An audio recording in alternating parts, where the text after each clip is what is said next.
CHC Basics lunch. Please continue eating. I know you guys are having great conversations with each other, but we don't have that much time really to talk about the history and purpose of the health center movement, which is a huge topic, and we're only going to touch on briefly today, so we wanted to jump in and get started.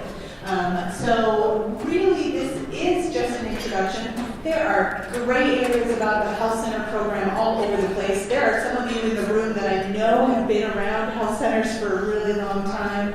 We know that some of you are brand new, so we will talk to you and kind of try to give you an overview about health centers, what they're all about, and why they are so awesome. And to kick it off, I'm going to introduce us up here. My name is Andrea Martin. I work with CHAMPS, which is the Region 8 Primary Care Association. So we work with and support health centers in Colorado, Montana, North Dakota, South Dakota, Utah, and Wyoming. And I do workforce development and member services for CHAMPS. We're a relatively small organization, so that's a lot of different things. And so I've been around for 12 years. And I still don't really understand all the stuff about health centers. So there's a lot of things that I'm sure those of you in this room are more experts on than those of us up here. And so we'll try to have options for questions and keep it interactive and hopefully learn from each other while we're here today. And I'm going to pass it on to my NWRPCA colleague, Seth. Thank you, Andrea, and good afternoon, everyone. Thank you for being here in Denver for our annual Fall Primary Care Conference. I'm Seth Doyle with the Northwest Regional Primary Care Association, and I am our Community Health Improvement Program Manager, so that oversees our work around outreach and enrollment, special populations, and it also includes projects that we're engaged with some of our public health partners looking at social determinants of health, looking at promoting community health worker workforce models. We're working on ACEs, Trauma-Informed Care Initiative as well. So those are some of the aspects of the work that I'm involved with. Like Andrea, despite having been at NWRPCA for 9 years, I certainly don't know everything there is to know about community health centers. So there is obviously a lot to know about the health center world and the model.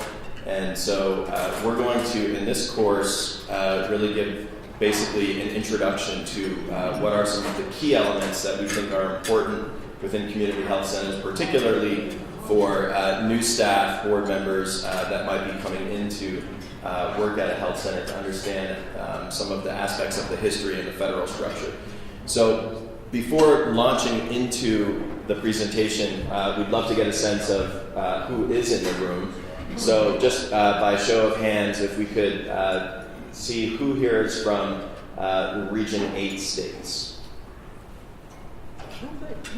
Great. All right. And so Region 10 folks? And Region 10 is Alaska. Alaska, Idaho, Oregon, Washington. And then how about... And any Region 9, which would be California, Arizona, Hawaii, Nevada. So I think we're okay. So, and anybody that's from outside of the Region 8 or Region 10. Sorry? CHC, Oh, maybe I didn't. Okay. The other thing that would be great to know is in terms of how many folks are coming from a community health center. Great. So most of you. Okay. Any primary care associations? Okay. A few PCAs. And any other types of organizations? Not a community health center or not a PCA? What kind? MCO. An MCO. Okay, great. Excellent. And in terms of how long you've been with your organization, how many folks less than a year? Okay, good. So a good number of people. Anyone that's been there from like 1 to 5 years? Okay. 6 to 10 years? Anybody more than 10 years? All right.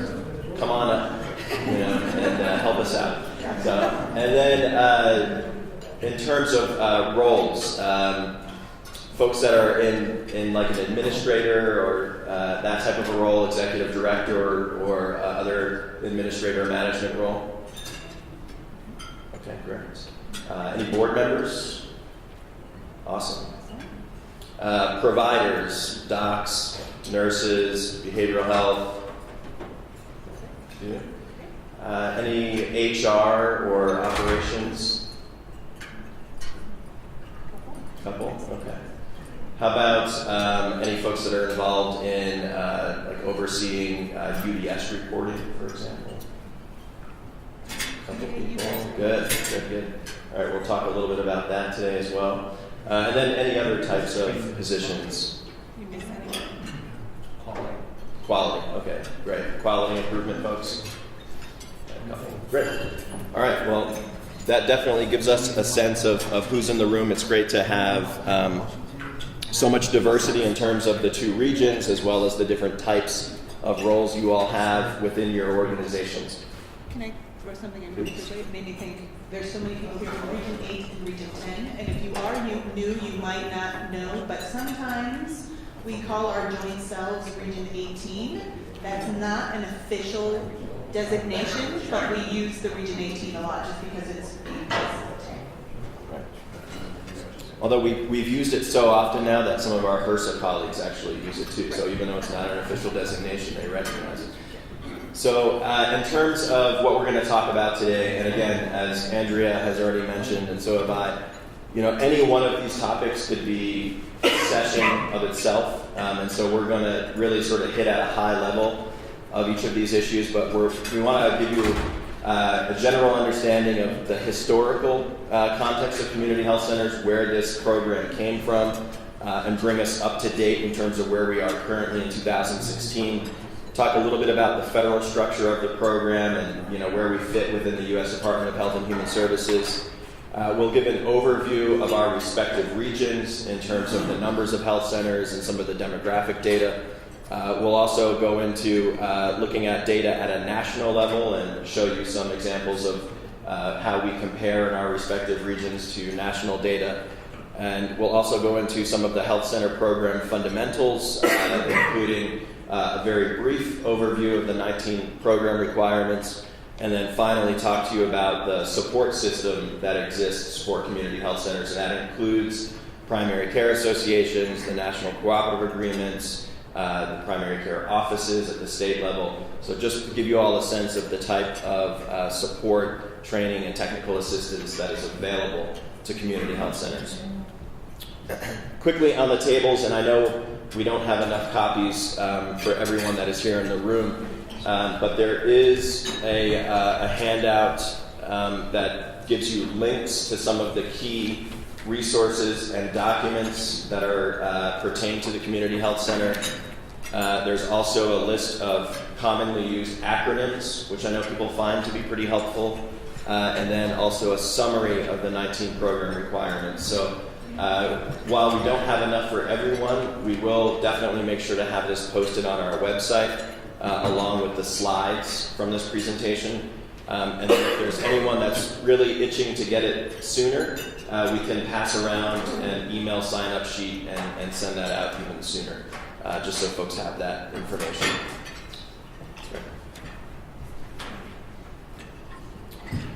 So I want to start us off by jumping into the origins of the community health center movement. And I think you will hear a lot of folks refer to this program as a movement. And the reasons for that are that it really was born during the civil rights movement in the United States. The earliest health centers were funded in the mid-1960s as a direct result of some of the community organizing that was taking place among civil rights activists. And so what I think is important to note is that while the first two community health centers were funded in 1965, and this was through the Office of Economic Opportunity, came about as part of Lyndon Johnson's War on Poverty.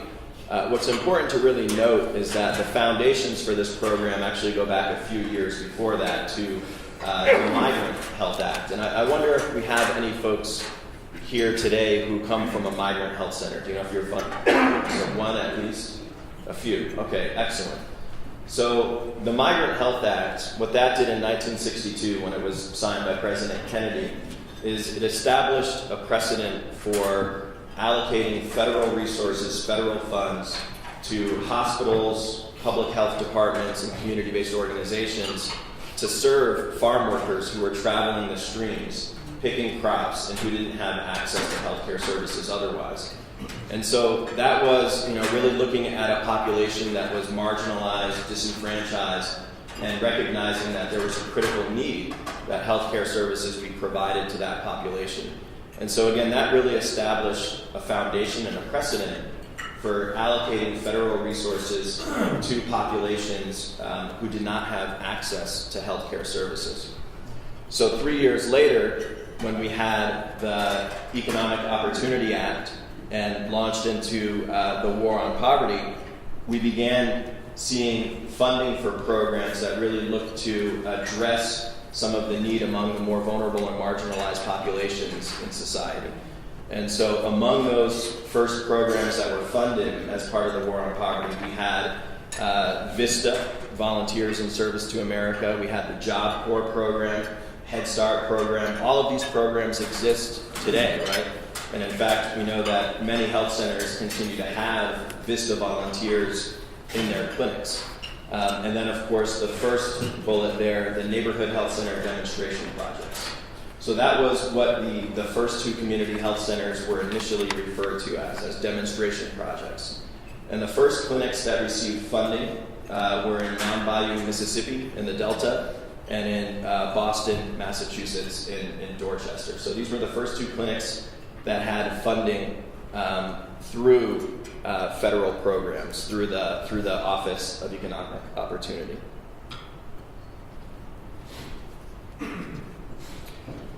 I want to talk a little bit about the model of those first two health centers and the model that would evolve over the years in terms of the community health center program as we know it today. So the first two physicians that were, are largely responsible and credited as being the co-founders of the community health center movement are Doctors Jack Geiger and Dr. Count Gibson. And Dr. Geiger, when he was a medical student, had an opportunity to go to South Africa, and he saw a model of care being practiced there that was known as community-oriented primary care. And what this was doing, and this is in apartheid South Africa, and what he's seeing going on there is much more than the provision of medical care services. He's seeing a lot of community mobilizing, community organizing, looking at, what are some of the issues that are happening in communities and society that really cause poor health outcomes, and how can we really begin to get at the roots of those issues and address those issues in a way that's going to lead to better health outcomes for people, not just by providing healthcare services, but by really addressing some of those social issues, cultural, political, and economic issues. And so this model of care, known as community-oriented primary care, is what Drs. Geiger and Gibson and many other activists and healthcare providers brought with them when they looked at implementing the first clinics. And it was actually in 1964, in Freedom Summer, when many healthcare providers went to Mississippi to provide healthcare services to the volunteers that were registering African Americans to be able to register to vote. And they were there to provide healthcare services to the volunteers. And many of the volunteers were beaten and needed medical care services. Many of them suffered from things like dehydration and heat stroke. And so those kinds of healthcare services were provided to the volunteers, but folks that were there recognized that there was much more permanent need for healthcare services in those communities, and so they wanted to set up a more permanent presence in those communities in Mississippi where they were working. And so that's where they thought that's where they wanted to start one of the first community health centers. And so this model of community-oriented primary care, again, I think it's important to call attention to, is that while it's going in under, in terms of thinking about we're going to go there to provide healthcare services, the overarching goals are really about how can we really address civil rights issues, how can we really help empower communities, how can we address issues related to educational opportunities, employment opportunities, and ultimately how can we really help promote social change. And so these are really the first, again, models of community health centers. And this was a model of care that, 50 plus years later certainly has evolved, but it's still very much part of the community health center program. How many of you from community health centers do more than just provide medical care services, for example? Right? Most, if not all of you. And so this is part of the model of care that the community health centers represent. In your programs, I want to point out that there's an article.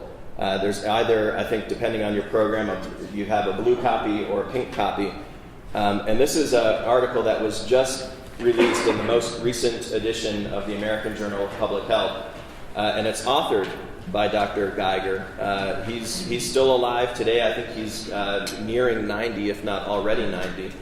And he's still very much committed to the cause of community health centers and to the broader cause of social justice and equity.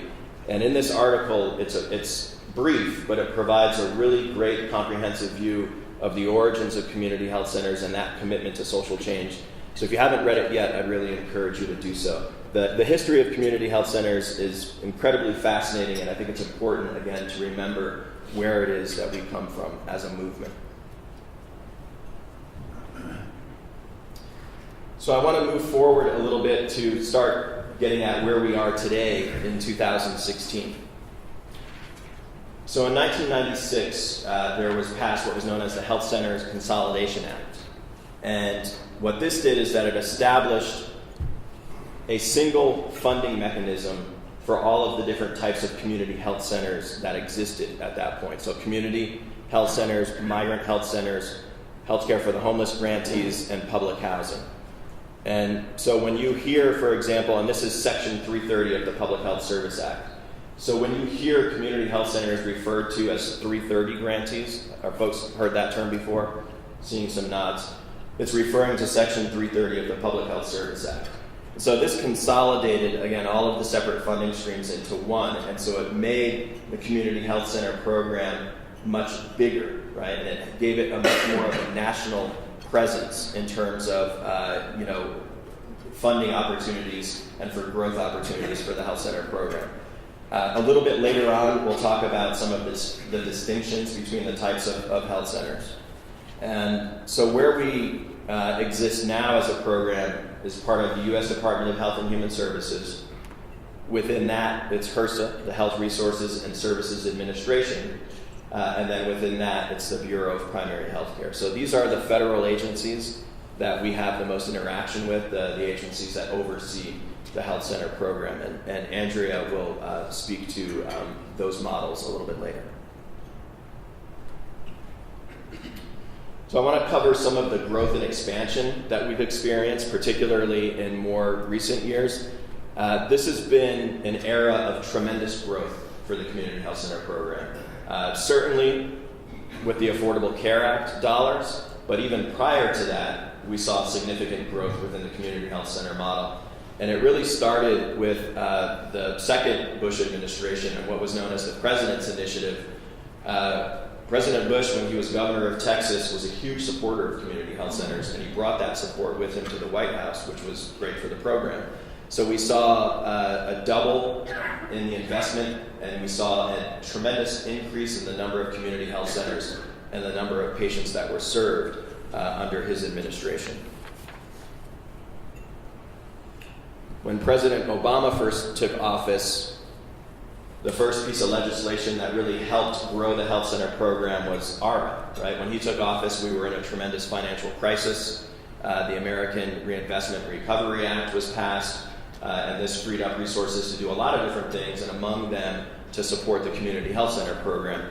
So you can see here in terms of what that meant for new patients served, right? Nearly 3 million. What it meant in terms of being able to reach uninsured patients. And it was at this point in time as well, when as a national movement, we really started to talk about not just community health centers serving underserved, but community health centers really being economic engines in their communities and the job creation that you see through community health centers. So you see through ARA that more than 10,000 health center positions were created as a result of that money. And that's an important point that NAC and state PCAs and individual community health centers as well continue to make, is that it's not, certainly the mission is to serve underserved patients in those communities, but it's also, these are organizations that are economic engines in their communities, and particularly for smaller, more rural communities, they might be the largest employer in that community. And then we had ACA, and that accelerated everything, right? So this was funding under the law that was mandated that we would see an $11 billion increase in the amount of funding into the health center program. And this was done over a 5-year period of time from fiscal year 2011 through 2015. So we're actually we're now in fiscal year 17, hard to believe. But that program through 5 years put $11 billion into health centers. $9.5 billion of that was to really support new access points, expanded medical capacity, service expansion, being able to provide new types of services, right? We began to see health centers do things like add a lot more dental and behavioral health care services and not just medical care services. And so we saw those types of investments taking place. In addition, we saw tremendous infusion in terms of capital investment for health centers. So $1.5 billion that was specifically allocated to help support bricks and mortar for community health centers. How many folks here work in or as part of your community health center system have a new building? So about 2/3 of you, right? And so a lot of that is thanks to both the ARA and the ACA money that was freed up, right? And these are beautiful facilities, right? State-of-the-art healthcare facilities. So where we're at today, I think it's important to note, while the ACA funding stopped after fiscal year 2015, we actually have a continuation of that money through 2 years, through fiscal year 16 and through the end of this fiscal year 17. Federal fiscal year. Federal fiscal year, correct, right, which is October 1 through September 30. So this money that we're seeing, that there are a lot of challenges with it, right? Of course, the Affordable Care Act has been and continues to be a very politically contentious piece of legislation. And so when the mandated funding under ACA ended, the community health centers were faced with potentially a very steep decline in funding. There was a 70% decrease in the amount of funding that they would get. And that, we were able to get legislation through thanks to advocacy efforts across the country, with NAC really leading that put basically a 2-year fix on that funding.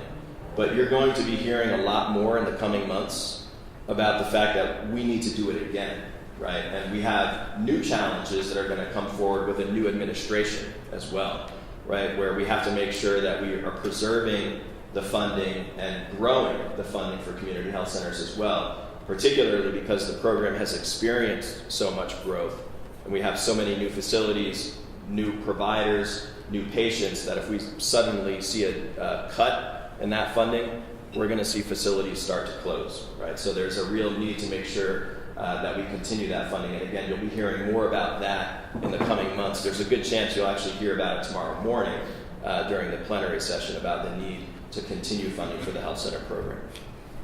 So quickly, I want to mention just some of the funding investments that we've seen in the most recent federal fiscal year. That's funding for New Start health centers around outreach and enrollment. Community health centers have played an integral role as part of ACA in doing outreach and enrollment efforts. We've also seen an expansion in substance abuse services and oral health care services.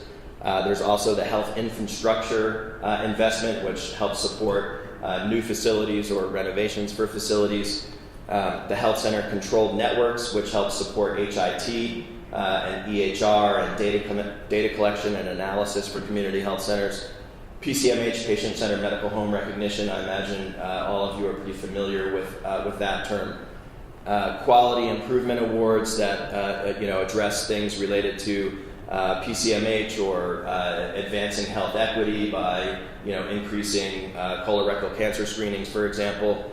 And then also the Delivery System Health Infrastructure Investment Awards, which really is one-time funding to help health centers update their health information technology, and in particular to really address some of the changes that we're going to be seeing from a volume-based payment methodology to a more value and outcomes-based payment methodology.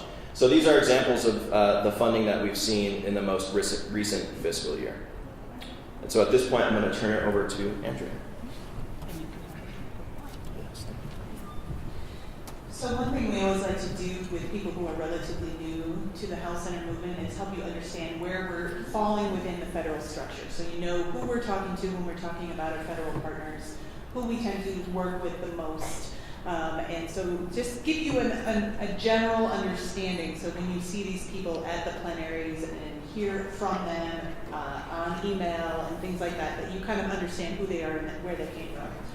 So we mentioned earlier that the U.S. Department of Health and Human Services is kind of the home within the federal government for the health center program, and all of us who receive funding through the health center program. So your health center grantees, also your primary care associations, our national cooperative agreements that we'll talk about later as well.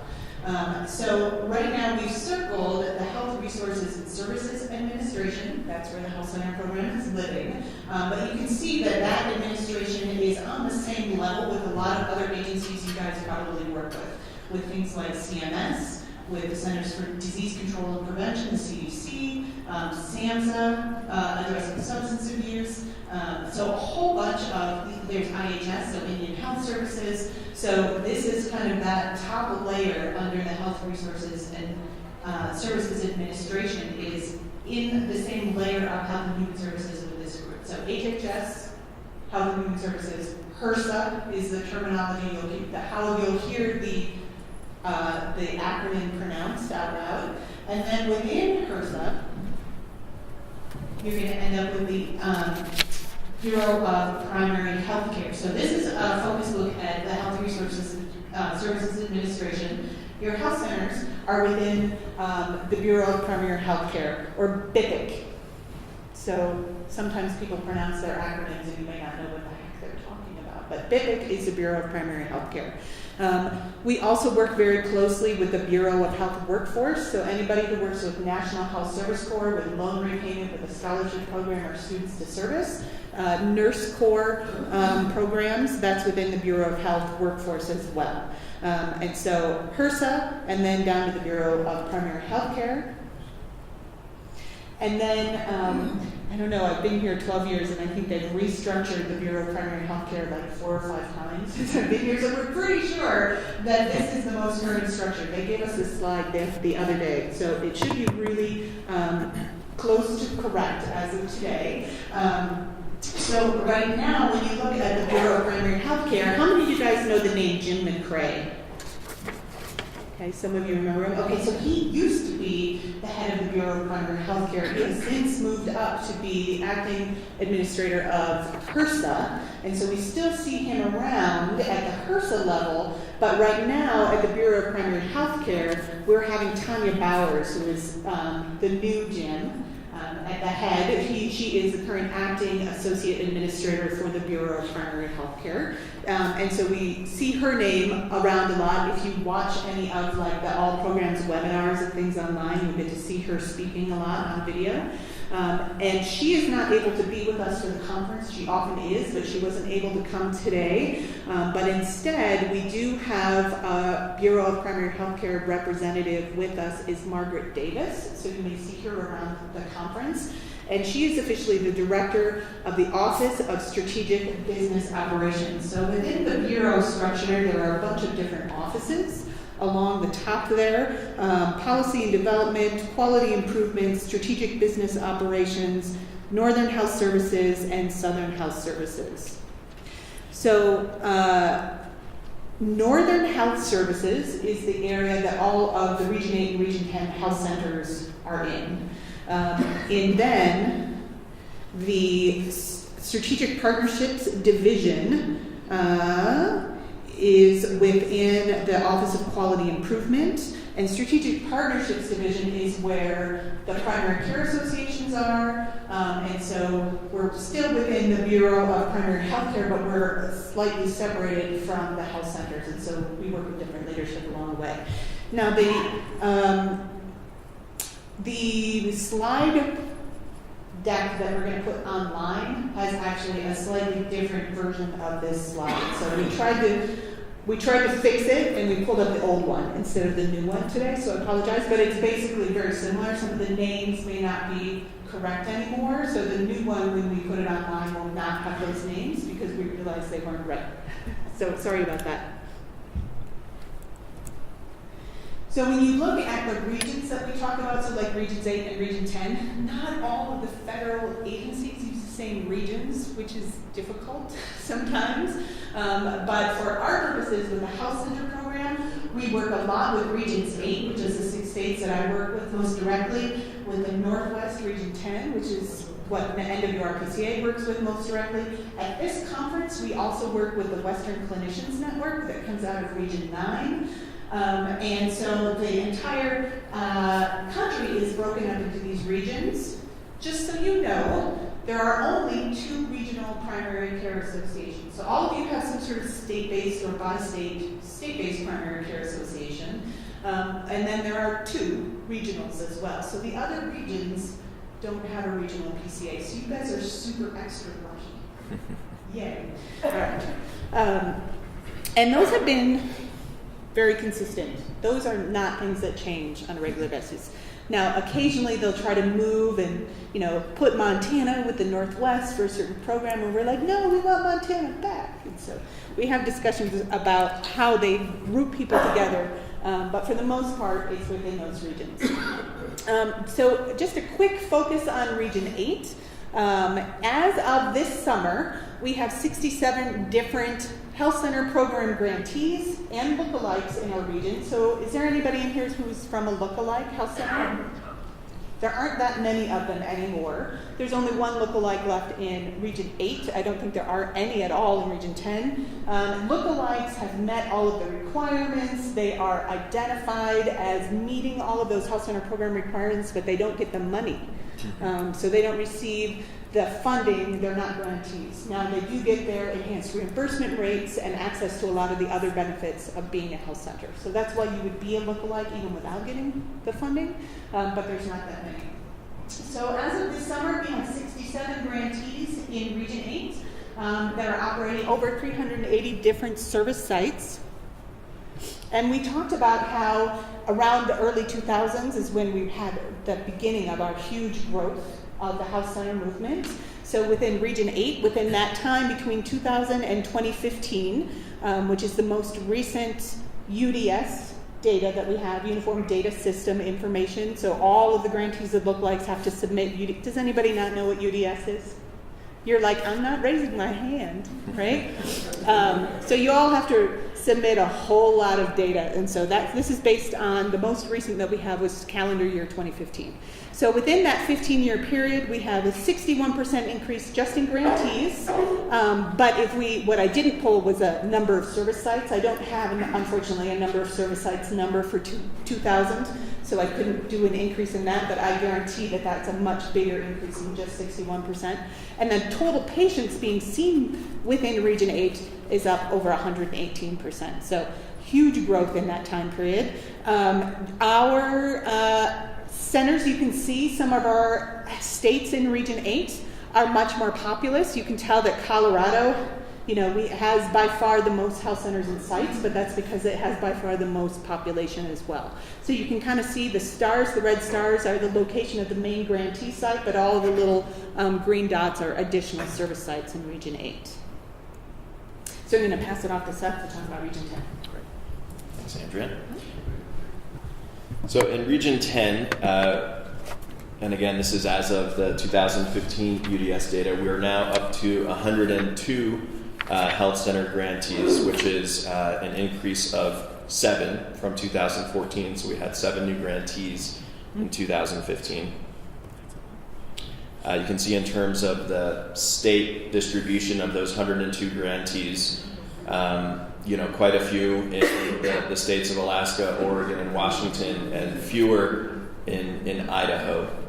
Folks might be, wondering why it is that Alaska might have so many grantees, and the reason being that it is such a frontier state that it's necessary, right? Many communities are off the road system, and so it's necessary to have more health center grantees in that state for those reasons. We've got over 600 service delivery sites among those 102 grantees, and over 1.6 million people that are seen at community health centers in Region 10. Just to give a little bit of a sense of the geographic distribution and diversity, you can see on the map of Alaska where some of those health center grantees are spread out, some in southeast Alaska, others way out on the Aleutian Island chains, others that are in the inland Alaska. So pretty remarkable. And then this gives you a little bit of a better idea of what the distribution looks like in Oregon, Idaho, and Washington. So you can see certainly the clusters around some of the metropolitan areas of Seattle and Portland, and then also in both Washington and Oregon in particular. Those are two states that have a lot of agriculture, so we have quite a few migrant health grantees in those two states. And Washington, you can see most of those that are in eastern Washington are in agricultural communities, and in Oregon, it runs north-south on the I-5 corridor. Back to you. Yeah. Okay. So one thing that we have always known, and as the longer you're around both regions 8 and 10, is they are very similar in a way that's very different from like the East Coast, where our federal partners are mostly located. And so in the Northwest, both in Region 8 and Region 10, we have these areas of high-density urban sites, but we also have those frontier areas, those wide-open spaces, which sometimes isn't always understood by partners who haven't been out here. So those of you who are like, my contact officer is going to visit me and my neighbor today, that's not going to happen. Or, hi, I'm going to come in and I'm going to take a cab. And people are like, we usually fly to that site. And so it makes the collaboration between our regions really useful and I think impactful, because you are so similar. You're dealing with some of these issues that are very unique to our area of the country. So one of the things we look at when we're looking at UDS data, so I'm going to present to you some national level, and then we'll look at some of the Region 8 and Region 10 figures, so you see how we're similar and how we're different. But one thing that always comes up is when you look at kind of the percentage urban versus rural, and rural kind of groups together rural and frontier. So we are not having a separate figure for frontier, it's just the far-flung ones. So at a national level in 2015, there were 1,375 health center grantees nationally in our states and in some of the territories. And about 55% of those were considered rural sites. Those health centers employed over 188,000 full-time equivalents, and that's more than that in terms of employees because you have part-time people. So that's a lot of employees nationwide. They're serving, as of 2015, over 24 million patients. Majority of them female, so 58% female nationally. And those patients, about 85% of the patients received medical services at our health centers.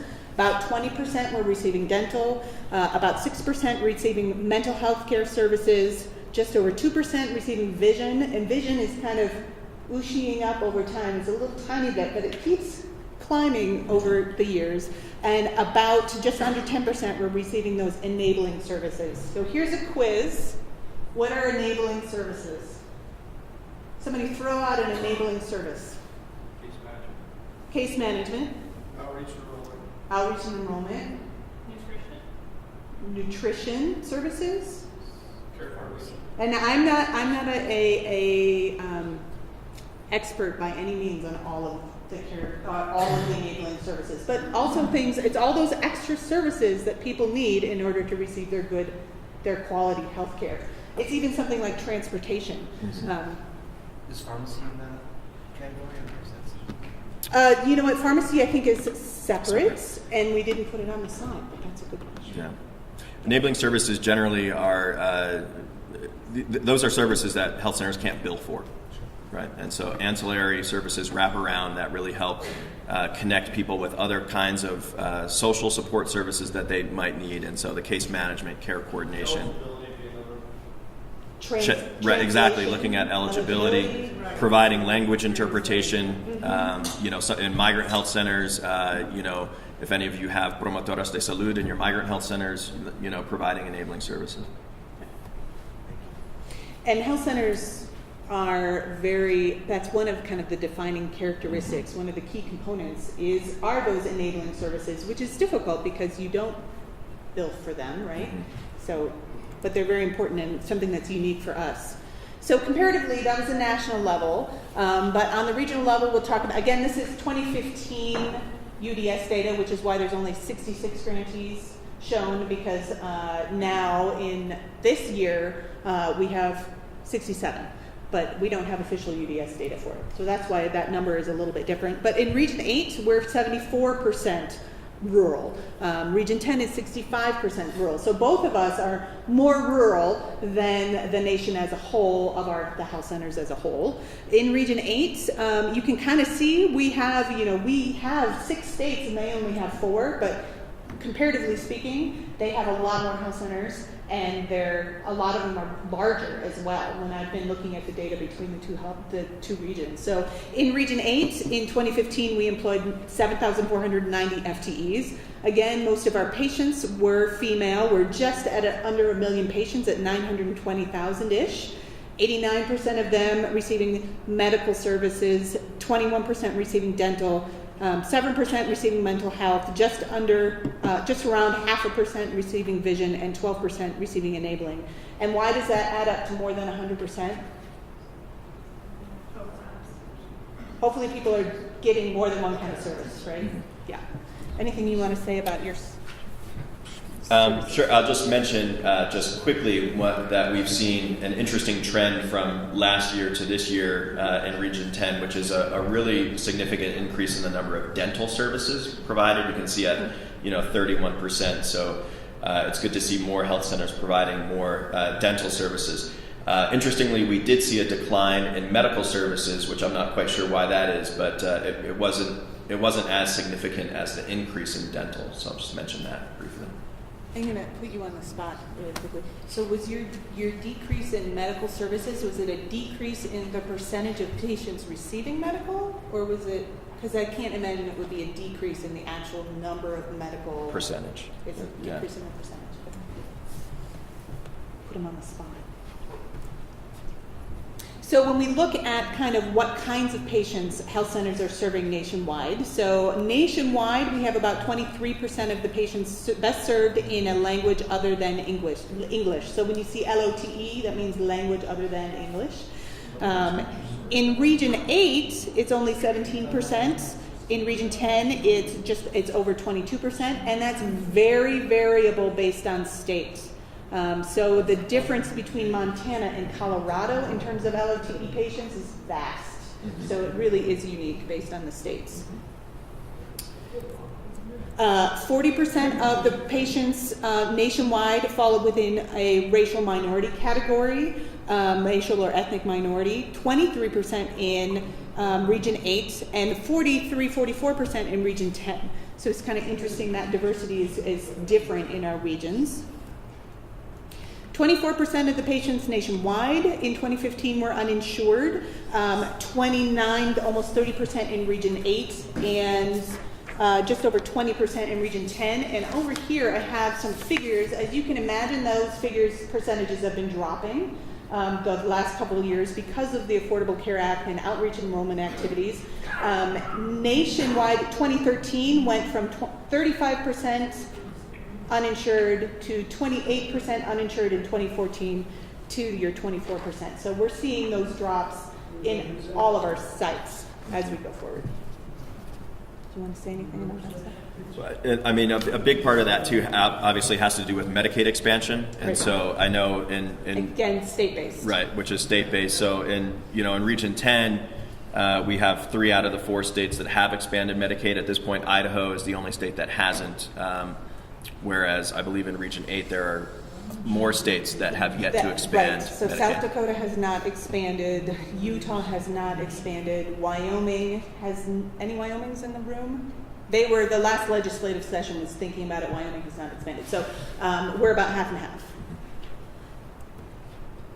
Oh, and then at or below 200% of poverty level. So this is the economically challenged layer, the underserved that we are really well known for. 92% of the health center patients nationwide were at or below 200% of the poverty level. 91% in Region 8, 92% in Region 10. So we also utilize that UDS data to look at the types of patients within your health centers, and all of these percentages are of known because a lot of times people can choose not to report, and so when we're looking at the percentages, it's of the people we know who have checked a box for these items, this is the percentages. So nationwide, when you're looking at agricultural workers and dependents, this it used to be called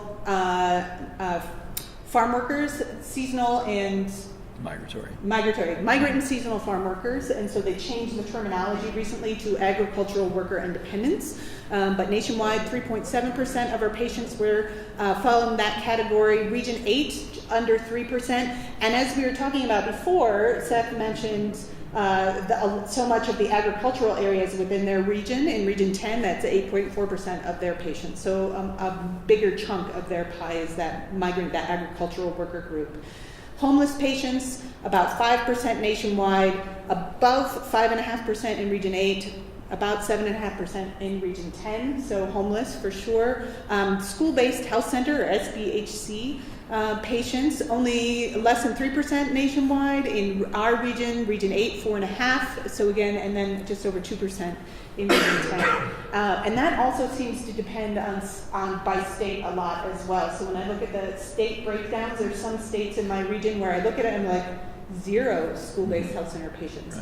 Right. Not just a very small percent, but actually there are none known. So it really depends on whether or not people have school-based health centers within their community health center system.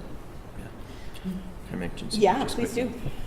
So I just wanted to mention quickly about agricultural workers, and so on your tables there again, there's probably not enough for everyone, but a few folks might want to take this information here, which explains about a national campaign that 2 of our partner organizations are leading. So NAC, the National Association of Community Health Centers, and the National Center for Farm Worker Health, and this is a campaign that has a goal of increasing the number of agricultural workers and their family members served to 2 million by the year 2020. So you can see we're at less than 1 million currently. So we're looking at doubling that number. And this is something where we really need the support of not just migrant health centers, but all community health centers nationwide to be able to accurately identify who your farm worker patients are. That's a real major challenge in terms of being able to understand how you can accurately identify and intake farm worker patients, as well as how you can really bolster outreach services to be able to reach those farm worker patients that aren't being served.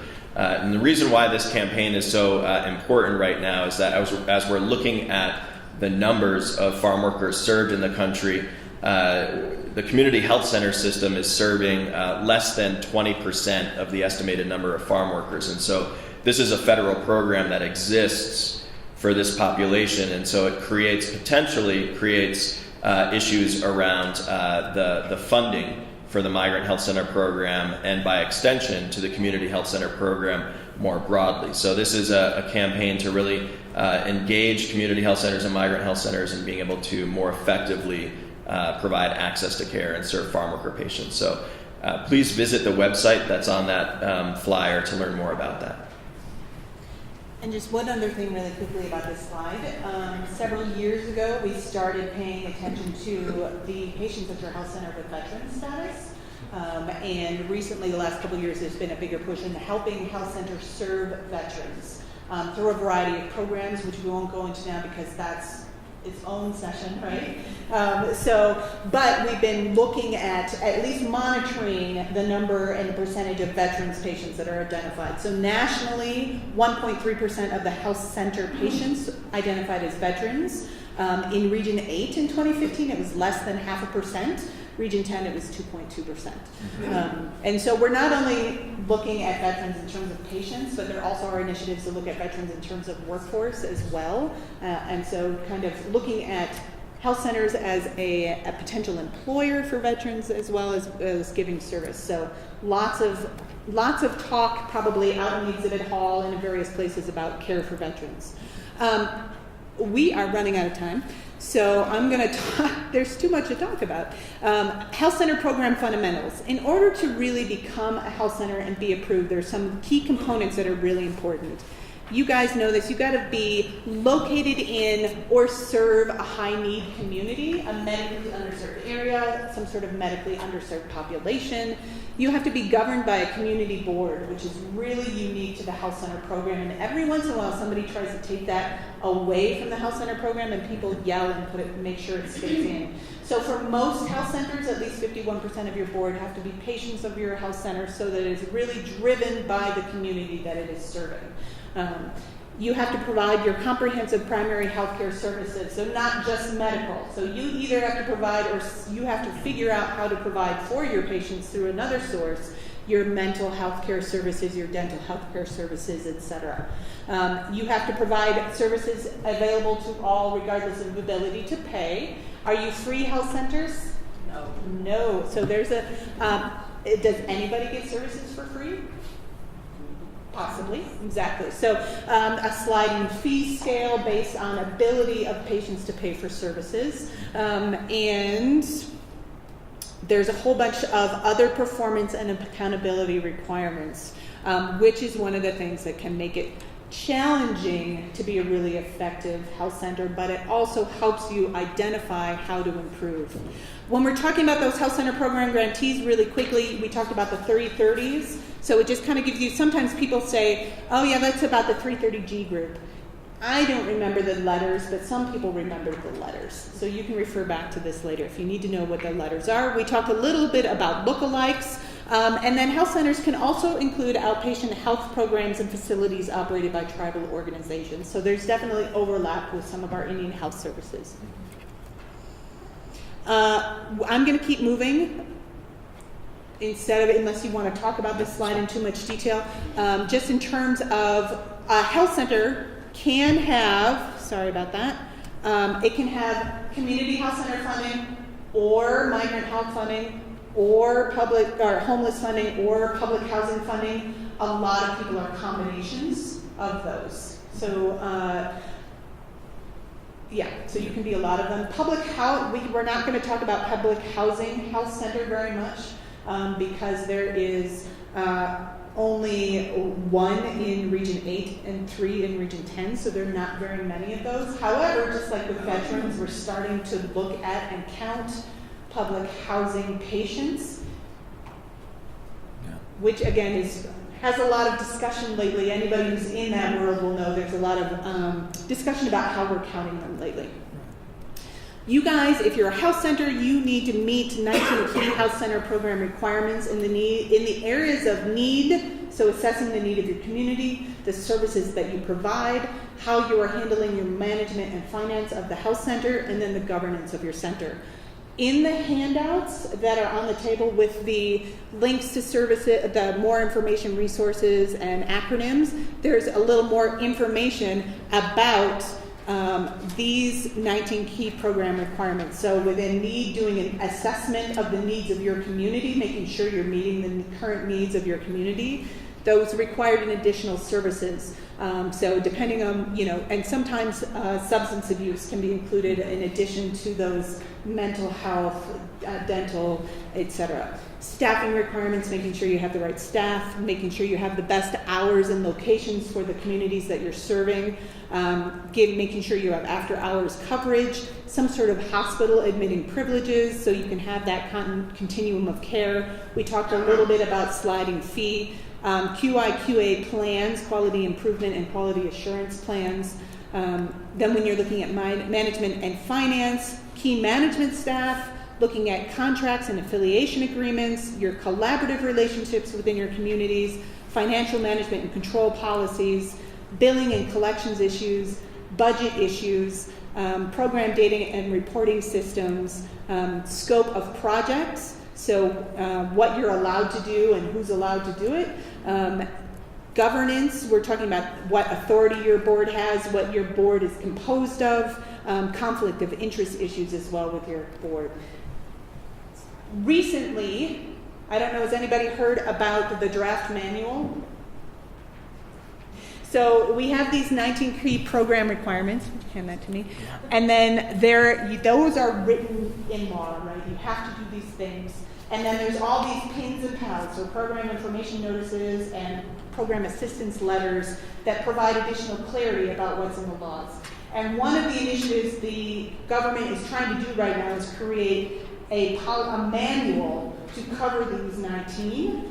It is open for draft comment right now, if any of you really want to read it and make commentary on it. I know that a lot of the state-based primary care associations are looking at it really closely. The National Association of Community Health Centers is looking at it and says, well, this is in this opinion, but I don't see it in the manual, so how is that going to be clarified? So whether or not this ends up getting truly rolled out anytime soon is unknown, but they are looking at trying to pull the information together in a way that would be easier to digest.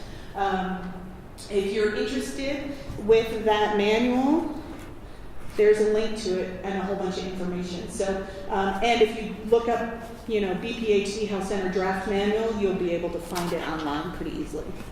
Any commentary about that? No. Now, you guys heard of clinical and financial performance measures? So not only do health centers have to meet all those program requirements for how you're going to operate and what you're going to provide, but then you have to prove that you're doing a good job through clinical and financial performance measures. So clinically speaking, you have quality of care, so making sure you're meeting these levels of how many kids are getting their immunizations on time, for example. Then there's health outcomes and disparities measures as well. So how are you improving the care of the people in certain areas as well? Financial viability and costs. So how are you keeping your costs down? How are you spending your grant funding money? How are you total cost per patient, medical cost per medical visit, those sorts of calculations. So they're trying to find some sort of indicator to measure from across all health centers how well you guys are operating financially and how well you're doing with your quality of care for your patients. And that's a lot to do, right? It's pretty overwhelming to meet all those requirements, to perform well on those measures. Do you want to talk a little bit about the benefits and why anybody would want to do this? Why would you do this, right? Why do you guys do it? Why do you do it? Why do you do it? Mandated. Sure. Because Okay. you have to. reports. Meet the needs. Meet the needs. Right. Yeah. Understand the needs. To understand the needs. Mm-hmm. You guys could go work somewhere else, right? We love to help people. That's why we do it, and that's what we need to do to keep helping people, I would assume. You're like, I don't know what. Well said. So there's a number of benefits to being able to do it, right? And so when we're looking at in terms of the benefits that exist to the community, right, it provides a health home, right? When you think about all of the different types of services, whether it's medical, dental, behavioral health, vision care services that continues to expand, right? It provides a health home for individuals, which is incredibly important. It gives a voice to the community, right? Many community health centers are serving in communities that have been historically disenfranchised or have been marginalized in certain ways. And so by providing more than just medical care services, but by really giving a voice to that community. And it also allows for additional, when you think about access to care, right, and particularly under the Affordable Care Act, when you're looking at how many new people who had never had insurance before in their lives now have insurance and have access to care through a community health center. So there's a number of benefits certainly to the community. It's also less costly care, right, for patients. There's also a number of benefits to the health center organizations as well. And won't necessarily run through all of these, but quickly, obviously, your federal HRSA grant is, while it's certainly for most of you probably not a large percentage of your budget, it comes with a certain sense of stability, right? And it also provides, by having that federal grant, a number of other benefits. And so those include things like malpractice coverage, right, which is incredibly expensive. So to not have to pay for malpractice coverage for providers is a huge benefit. Health centers receive higher reimbursement rates for Medicaid and Medicare than other providers in the community, so that's a tremendous benefit. There's the 340B pharmacy program that allows health centers to purchase pharmaceuticals at less costly price. There's the National Health Service Corps, which allows for health centers to get those National Health Service Corps providers into their clinics. Community health centers really struggle with recruitment and retention, so it's a program that creates some of those workforce issues that health centers deal with. And then finally, there's a national network, right? The fact that we have over 400 people here at this conference from the two regions gives a sense of, while, and particularly from our regions, when we have so many clinics that are rural and frontier, can feel very isolated. But then when you all come together, you see you're part of such a larger network, right? Not only within your state and regions, but at a national level as well. And there's no other type of healthcare organization like that exists, where you can be in Alaska and call up somebody in Florida and say, hey, what are you doing about this? Because we're really struggling with it. And that's really unique to the Community Health Center program. So there's a number of benefits. There's a lot to do to be compliant, but there's a number of benefits and a number of reasons why you would want to do it. So when we talk about the support system that really helps health centers be successful, there's a lot of different layers to it. And so we were talking about earlier about primary care associations, or PCAs. CHAMPS and NWRPCA are PCAs. A lot of your state-based, some of you have one for two states, like North and South Dakota have one PCA for a bi-state region. But all the PCAs receive Bureau of Primary Healthcare funding, just like the health centers do, but we are required to provide training and technical assistance to the health centers within our area, within our designated area. So a variety of different trainings, all sorts of assistance in whatever makes the most sense. So when you've seen one PCA, usually you've seen one PCA. Even though we all have the same guidance, you see this thing, we're all supposed to address this, and we all do it a billion different ways. But so lots of different conferences and trainings and online trainings and face-to-face trainings, a lot of data analysis. A lot of the state-based PCAs go into the regions and help you figure out how to assess the needs of your areas really well. When a new opinion comes out about sliding fee scales, a lot of times the PCAs are the ones who look at it in detail and identify the issues that are going on in those new instructions. Yeah? Where is that information? Is that in the slide decks or is it on your website? So specific about what a PCA is? No, or the phone consultations and... So it's interesting. That's a good question about phone consultations. At one point in the past, it was a specific designation that a PCA could provide phone consultation. And in some years, there is more specific guidance about how often we're allowed to provide direct on-site assistance for one health center versus general assistance for everybody in the state or the region. And so different health centers and different PCAs will provide your assistance in different ways. So it sounds like maybe you're hoping to be able to call someone and talk to them, and that really depends on the state that you're in and what your issue is. So usually there's a staff member, there's PCAs that works on different kinds of issues. Sorry, I was Yeah. thinking Washington specific, but then I realized that there's a lot of ones. Right, no, that's fine. Yeah, and we can help you find you the right person on a one-on-one basis if you want it, for sure. Yeah. There's also federal funding, federally funded support agencies to help you in different areas like national cooperative agreements on the national level. So the National Association of Community Health Centers, or NAC, is a national cooperative agreement. NOAA will be at our conference doing a lot of dental training this year. The National Network for Oral Health Access is NOAA, and they are a national cooperative agreement focusing on oral health in health centers. So there's a bunch of national cooperative agreements in a variety of areas, which we'll look at in a moment. It's state-based areas. You also have primary care offices, or PCOs, and they are usually doing the work on the ground to figure out those health professional shortage areas, really looking at the state-based needs, and then they create numbers that feed into the National Health Service Corps system to help define, the higher your number, the more needy you are usually, and that affects who qualifies for loan repayment and stuff like that. You guys, there's project officers at both the PCA level and the health center level, and they've been changing the way they're doing project officers for health centers, and so I'm hoping that maybe they'll discuss that. And because they had a call center, a service center, which I don't think worked the way they wanted it to, so now they're going back to more like a primary project officer for health centers, but that has really been changing very recently on how they're doing it. And then there's all sorts of other contractors and consultants through the health center program that our health centers work with. There are some slides in here about the CHAMPS programs and services, and NWRPCA's programs and services. Just come talk to us if you want to know more about what we do. Visit our website or talk to us. We don't want to spend time on that.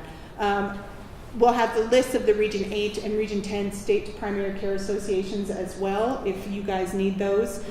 Those national cooperative agreements we were talking about, so our national association, but then we have some that focus on the migratory and seasonal farm workers, homeless populations, public housing populations, the Asian American, Native, Hawaiian, and Pacific Islanders. So there's all sorts of different groupings or focus groups for those national cooperative agreements, and they're more than there ever were before. Like, they are popping up all over the place recently. So if you haven't checked them out to see what they can do for your health center, you should definitely look into that. And we do have some of them with us, like the Association of Clinicians for the Underserved was here yesterday. I'm not sure if Allison's still here. Community Health Center Incorporated is here.